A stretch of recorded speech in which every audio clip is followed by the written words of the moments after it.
Jamu merupakan warisan leluhur dan telah menjadi budaya masyarakat Indonesia dalam upaya menjaga kesehatan secara tradisional. Khasiat jamu atau obat tradisional juga diyakini pelayanan kesehatan konvensional dengan melakukan kolaborasi pelayanan kesehatan secara integrasi. Bahkan telah dilaksanakan sejak lama. Kalau dari sisi sejarah, kan sebetulnya awalnya kalau kita lihat pelayanan kesehatan yang konvensional itu sebetulnya sejak zaman penjajahan, ya sejak zaman penjajahan Belanda maupun Jepang itu ada yang dinamakan dokter-dokter Jawa ya. Dokter-dokter Jawa pada saat itu juga melakukan pelayanan kesehatan integratif dengan obat-obat konvensional maupun dengan jamu-jamu ya. Bahkan kalau pada masa pemerintahan atau penjajahan Jepang dan Belanda itu kan ada bukunya juga. Mereka membuat buku, tetapi memang bukunya banyaknya dibuat oleh dokter Belanda ya atau dokter dari Jepang, di mana mendokumentasikan obat-obat herbal asli Indonesia yang memang dipakai juga oleh dokter Jawa ya, misalnya saat itu oleh dokter Indonesia. Jadi tidak hanya masyarakat makai secara tradisional, secara swa mandiri, ya, secara mandiri, swa medikasi, tidak hanya oleh pengobat tradisional, ya, tetapi juga dari dokternya pada saat itu sudah memberikan pelayanan integratif, ya. Bahkan ada satu kongres zaman dulu waktu zaman penjajahan Belanda, waktu itu IDI ya, IDI yang sekarang lah, cuma waktu itu namanya bukan IDI ya, belum menjadi IDI. Itu juga para dokter-dokter belajar dari pengobat tradisional, bagaimana meramu jamu, bagaimana memberikan ke pasiennya, ke kliennya. Itu sudah ada panduannya. Bahkan waktu itu penjajah Jepang sudah membukukan juga. Ini resmi tentang 2000. Ada sakit kepala nggak? Dipupus, atau mungkin dioset nggak apa-apa, tapi jangan dikukus. Pemerintah membuat beberapa regulasi mengenai perlindungan hukum terkait layanan kesehatan tradisional integrasi, agar layanan kesehatan tradisional yang diberikan aman, bermanfaat, dan dapat menjadi alternatif layanan kesehatan bagi masyarakat. Dasar hukumnya atau regulasi yang mengatur tentang pelayanan kesehatan yang mengatur juga integrasi, artinya tradisional juga konvensional juga, itu sebenarnya banyak ya. Ada Undang-Undang 36 Kesehatan, ada Undang-Undang Nomor 36 tentang tenaga kesehatan ya. Yang tadi 36 tahun 2009, terus ada lagi 36 tahun 2014 tapi tentang tenaga kesehatan. Kemudian selain Undang-Undang Praktik Kedokteran ya, ada lagi PP ya, Peraturan Pemerintah Nomor 103 tahun 2014 tentang pelayanan kesehatan tradisional. Kemudian ada Permenkes Nomor 61 tahun 2016 itu tentang pelayanan kesehatan tradisional empirik. Kemudian ada Permenkes 37 tahun 2018 tentang pelayanan kesehatan tradisional komplementer. Kemudian ada lagi Permenkes yang lain tentang pelayanan kesehatan tradisional integrasi. Nah, jadi memang complicated nih kalau kita lihat PP ya, terutama PP Peraturan Pemerintah Nomor 103 tahun 2014 beserta Permenkes turunannya. Tadi saya menyebutkan 3 Permenkes ya, itu yang mengatur pelayanan kesehatan tradisional, berikut juga pelayanan kesehatan tradisional empirik, komplementer, dan integrasi.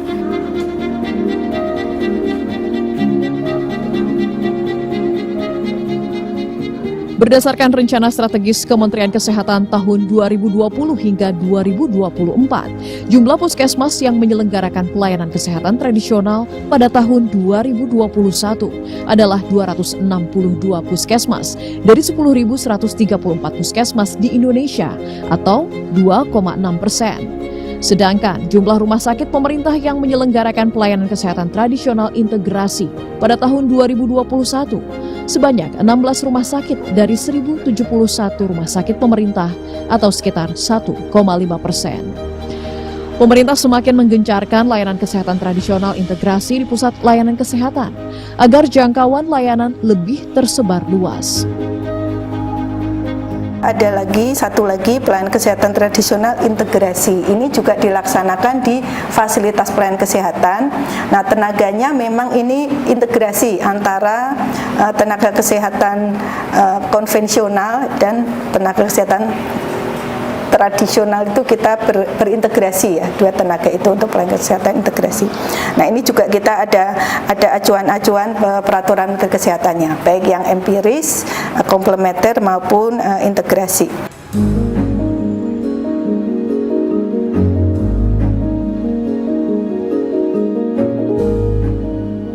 Pemerintah juga giat melakukan pengembangan obat tradisional melalui saintifikasi jamu atau pembuktian ilmiah jamu melalui penelitian berbasis layanan kesehatan, keamanan, dan manfaat.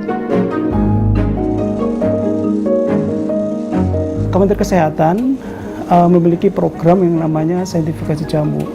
Ini tertuang di dalam surat keputusan Menteri Kesehatan nomor 03 tahun 2010 tentang penelitian berbasis pelayanan. Jadi saintifikasi itu merupakan suatu proses penelitian, pembuktian bagaimana ramuan-ramuan jamu yang ada di Indonesia ini yang dipergunakan, dikonsumsi secara turun-temurun, ini memiliki bukti ilmiah. Bukti ilmiah ini ada dua, yaitu bukti keamanan dan bukti manfaatnya. Jadi obat tradisional itu adalah obat yang berasal dari bahan baku tanaman obat yang ada di Indonesia. Itu istilah dari obat tradisional. Sedangkan obat tradisional sendiri itu ada 3 kategori, yaitu jamu, obat herbal standar, dan fitofarmaka. Kalau jamu ini biasanya bisa langsung dikonsumsi oleh masyarakat, bisa juga dibuat oleh industri-industri rumah dan sebagainya. Ini tanpa melalui uji praklinik maupun uji klinik. Nanti bedanya dari situ. Kalau obat herbal standar, selain bahan bakunya harus terstandar, kemudian ekstrak simplisnya juga harus standar, ini harus melalui uji praklinik untuk mengetahui keamanannya. Itu di UHT, obat herbal standar. Kemudian untuk fitofarmaka, ini stepnya lebih tinggi lagi karena selain prosesnya sama dengan UHT tadi, harus dicoba melalui uji klinik, ya, uji klinik fase 1, fase 2, fase 3, sampai fase 4. Nah, ini juga yang membedakan. Karena apa? Kalau sudah fitofarmaka, ini klaimnya itu mungkin hampir setara dengan obat konvensional, ya. Jadi harus melalui uji klinik yang dicoba pada manusia untuk melihat sampai di mana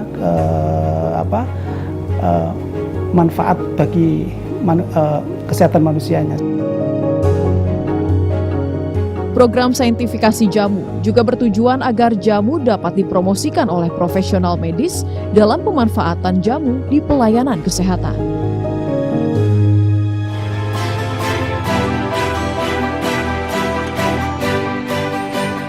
Kini, pemerintah daerah mulai melaksanakan inovasi pelayanan kesehatan tradisional integrasi di pusat pelayanan kesehatan seperti puskesmas dan rumah sakit. Pemerintah Kabupaten Bantul, Daerah Istimewa Yogyakarta, adalah salah satu pemerintah daerah yang gencar menerapkan layanan kesehatan tradisional integrasi di puskesmas. Tujuannya, agar masyarakat memiliki pilihan layanan kesehatan selain pelayanan kesehatan konvensional.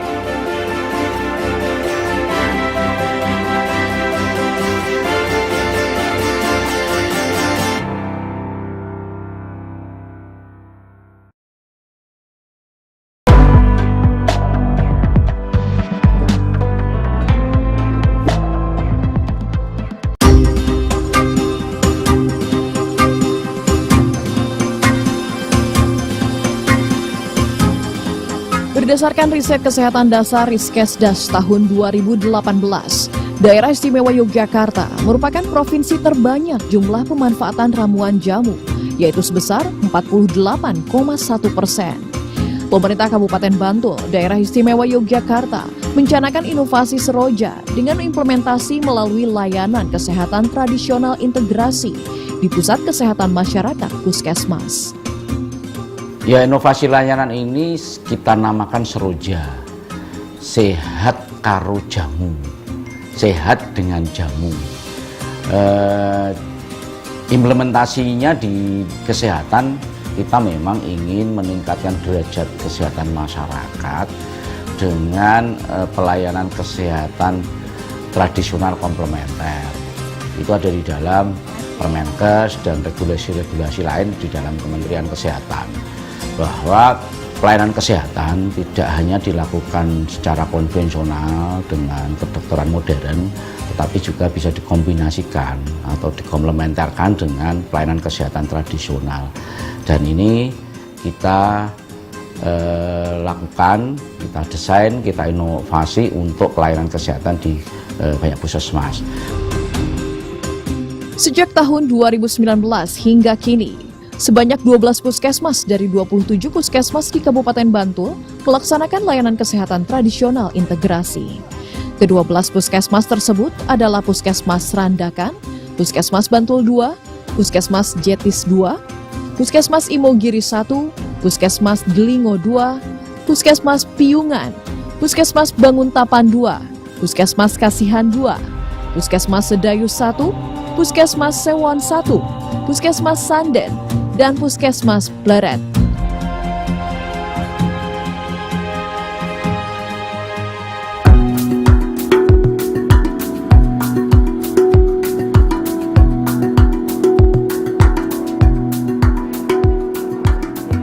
Salah satu puskesmas dengan tingginya tingkat peminatan layanan tradisional komplementer diminati oleh masyarakat adalah Puskesmas Kasihan 2 yang berada di Kecamatan Kasihan, Bantul.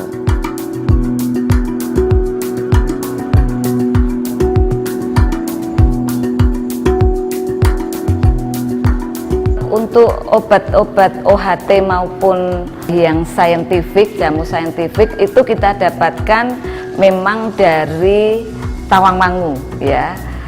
Kemudian itu dari dana keistimewaan Yogyakarta, sehingga saat ini jamu-jamu tersebut kita dapatkan, kemudian kita berikan kepada pasien kami yang sesuai dengan kebutuhan diagnosa dari pasien tersebut. Dan alhamdulillah memang pasien-pasien yang menggunakan obat konvensional itu ada beberapa memang kita komplementer ya, konvensional juga, tapi kita tambah juga dengan yang jamu ataupun OHT ini.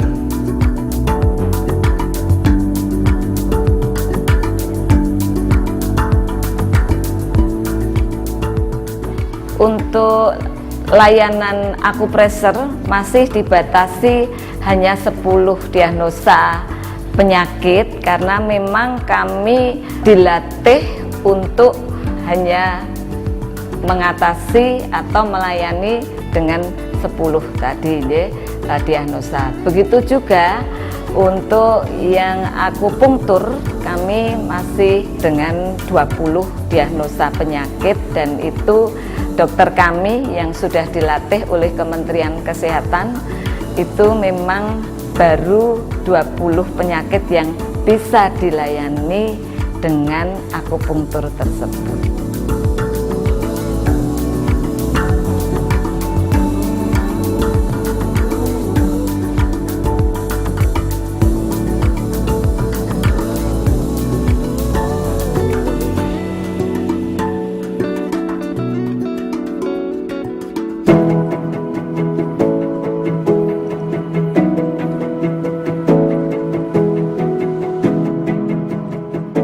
Puskesmas di Kabupaten Bantul yang juga memiliki layanan unggulan komplementer adalah Puskesmas Jetis 2 yang berada di Kecamatan Jetis. Puskesmas Jetis 2 awal mula jadi puskesmas dengan melakukan pelayanan kesehatan tradisional dimulai tahun 2019. Ini adalah program pemerintah Kabupaten Bantul yang mana kami ini tahun 2019 ini termasuk yang pertama kali dibentuk. Ada 5 puskesmas, diantaranya salah satunya adalah Puskesmas Jetis 2. Dan selanjutnya kami sudah membuka mulai dari diadakannya pelatihan bagi petugas kami untuk petugas akupuntur, akupresur, dan petugas asmantoga. Itu kemudian kami membuka layanan akupuntur dan akupresur. Ini dimulai tahun 2020. Resminya 2020, tapi di awal kami sudah juga mencoba memperkenalkan ke masyarakat tentang layanan ini. Puskesmas Jetis 2 menggabungkan layanan konvensional dengan memberikan obat farmakologi, disertai layanan komplementer seperti akupuntur dan akupresur. Pengobatan konvensional ini semuanya berdasarkan dari evidence based medicine ya.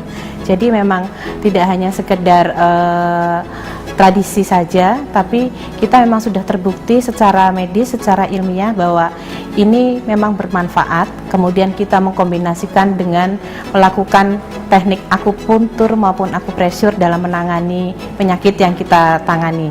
Jadi antara pengobatan konvensional dan herbal tradisional kita kombinasikan oleh pada satu pasien.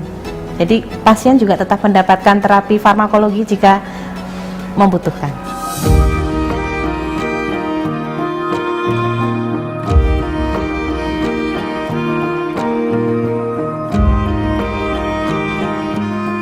Sakitnya tadi umpama pegal-pegal di akupresur dan diberi jamu sehingga manfaatnya kami bisa sembuh dan tidurnya bisa lelap.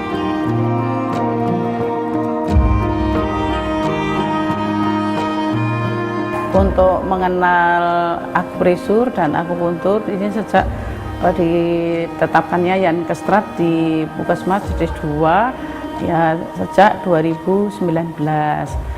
Saya rutin karena yang melaksanakan kan dokter, jadi terpercaya. Kabupaten Bantul berhasil mencanangkan inovasi layanan kesehatan tradisional integrasi di 12 puskesmas sebagai pusat kesehatan primer. Kedepannya, pemerintah Kabupaten Bantul menambah jaringan layanan ini di 15 puskesmas yang bersiap menerapkan layanan ini.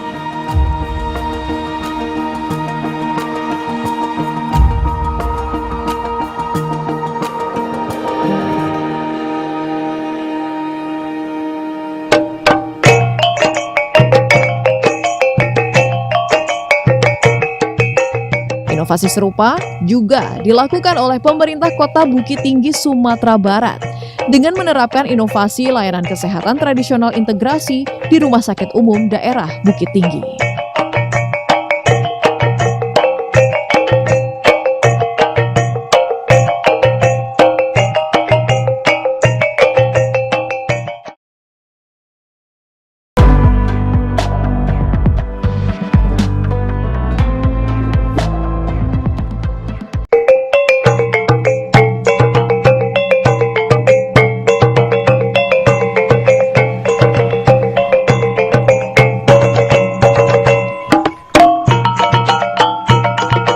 Inovasi pelayanan kesehatan tradisional terintegrasi juga dilakukan di Rumah Sakit Umum Daerah RSUD Bukit Tinggi, Provinsi Sumatera Barat. Salah satu fasilitas pelayanan kesehatan tradisional yang mengandalkan ramuan herbal sebagai pelayanan kesehatan promotif bagi masyarakat telah berlangsung sejak Oktober 2021 atau 9 bulan setelah rumah sakit didirikan. Baiklah, kita Kota Bukit Tinggi adalah kota wisata. Kota merupakan kota tujuan untuk pelayanan kesehatan, di mana RSUD Bukit Tinggi merupakan salah satu milik pemerintah Kota Bukit Tinggi yang sekarang ini adalah TPC. Memberikan berbagai jenis pelayanan termasuk juga pelayanan kesehatan tradisional, di mana data Riskesdas tahun 2018 kemarin menunjukkan bahwa 31,4% penduduk memanfaatkan pelayanan kesehatan tradisional yang Yankesstrat. Nah, pelayanan kesehatan di rumah sakit ini dikenal dengan pelayanan kesehatan tradisional terintegrasi.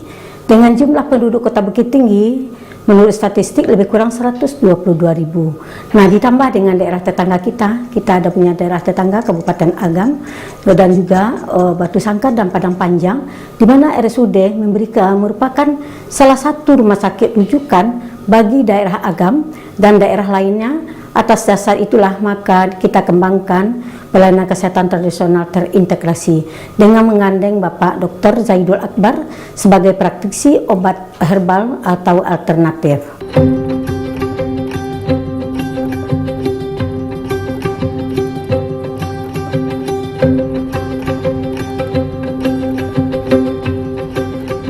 RSUD Bukit Tinggi memberikan layanan kesehatan tradisional integrasi di instalasi rawat jalan dan rawat inap. Sebanyak 43 jenis minuman herbal terdapat di Geria Sehat RSUD.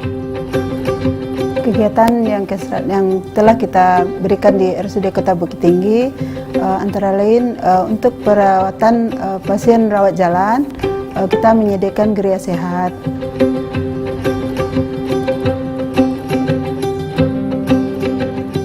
Kemudian untuk rawat inap kita juga memberikan pengobatan herbal berupa minuman-minuman herbal.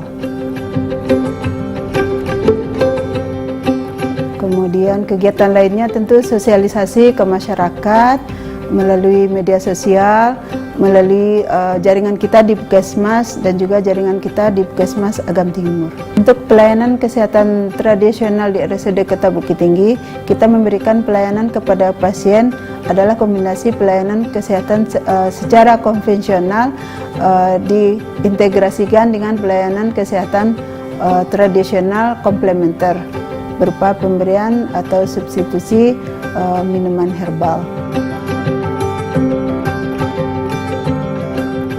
Minat tinggi masyarakat untuk mendapatkan layanan kesehatan tradisional integrasi di RSUD Bukit Tinggi, salah satunya terdapat di Poliklinik Spesialis Anak.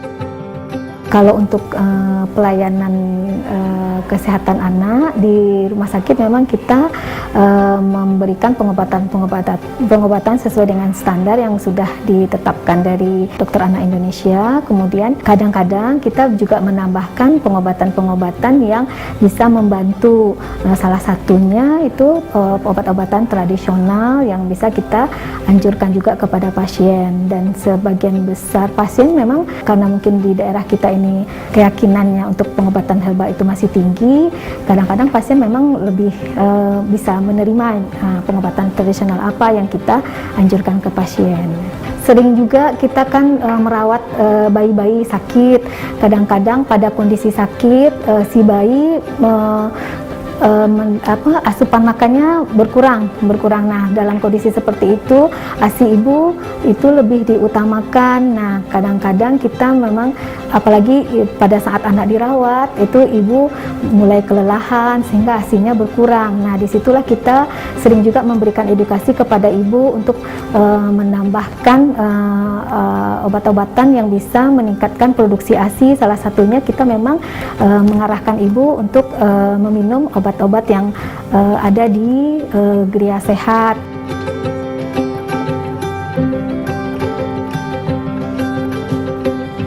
Ada obat herbalnya juga kan. Memang di rumah biasa konsumsi herbal juga kita kan untuk daya tahan tubuhnya tadi itu. Untuk anak mungkin cuma herbal yang bisa ya kayak rimbang-rimbang gitu bisa dia kan. Disarankan untuk ibu menyusui karena dia nafsu makan berkurang, disarankan untuk minum ASI booster. Ada di geria sehat di RSUD ini kan udah ada. Jadi saya juga coba tadi kan dikasihnya ada ramuan untuk ibu booster tadi dengan kandungan buah alpukat, ada madunya, ada kurmanya juga. Nah itu alhamdulillah membantu kan. Jadi asupan ASI tetap terjamin untuk anak.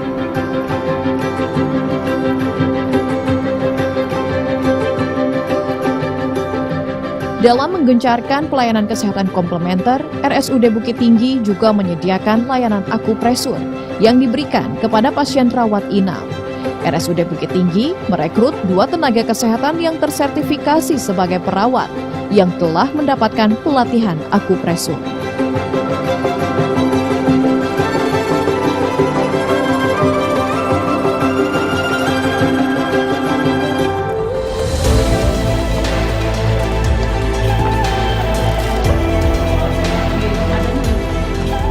Layanan kesehatan tradisional integrasi merupakan layanan kesehatan yang mengkombinasikan layanan kesehatan konvensional dan tradisional komplementer. Layanan ini semakin diminati dan menjadi kebutuhan masyarakat. Dengan regulasi dan peraturan yang mengikat, layanan kesehatan tradisional integrasi mampu memberi manfaat promotif, preventif, dan kuratif bagi masyarakat.